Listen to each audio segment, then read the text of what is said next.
नमस्कार मित्रांनो, बघू शकता आज आपण नवीन प्लॉटवर आलेलो आहोत. तर या प्लॉटला ग्रीनरी कशी आहे ते बघू शकता. याच्यामध्ये आपण एक दोन प्रकारचे खतं दिलेले आहेत आणि बेसल डोस सुद्धा दिलेला आहे. तर दोन खतं कोणती दिलेली आहे? बेसल डोसमध्ये SSP, युरिया, त्यानंतर आपण DAP दिलेले आहे, MOP दिलेला आहे आणि 2 किट दिलेले आहेत. तर बघू शकता हा प्लॉट अशा प्रकारे आपल्याला सुस्थितीत दिसत आहे.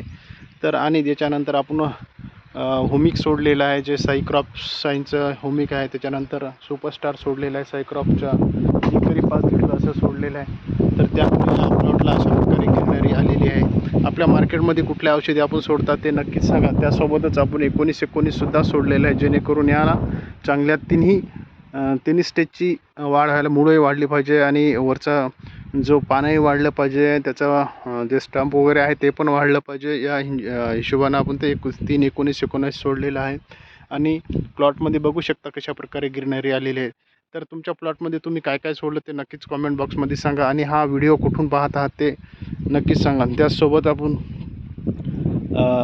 पूर्वाचं चिलमेक्स कॉम्बी पण सोडलेला आहे, मायक्रोन्यूटन स्प्रे केलेला आहे. सॉरी, त्या स्प्रेच्या माध्यमातून त्याला हे केलेलं आहे. त्याच्यात अळीनाशक सुद्धा आपण हे केलेलं आहे. तर बघू शकता या पानाची ग्रीनरी अशा प्रकारे वाढ झालेली. केवळ 1 ते 41 दिवसाचा हा प्लॉट आहे आणि अशा प्रकारे याची ग्रीनरी आलेली आहे आणि पानाची साईज पण मोठी झालेली आहे. सध्या आता सतत 8-10 दिवस झालं पाणी असल्यामुळे या प्लॉटमध्ये थोडंसं ट्रेस पण येऊ आलेला आहे, जेणेकरून याला कुठे सूर्यप्रकाश दिसत नाही. सूर्यप्रकाश आला की अजूनसुद्धा याला चांगल्या प्रकारे हे होईल.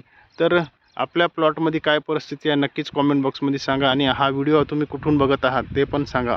येणाऱ्या काळामध्ये आपण नवनवीन व्हिडिओ बनवत आहोत.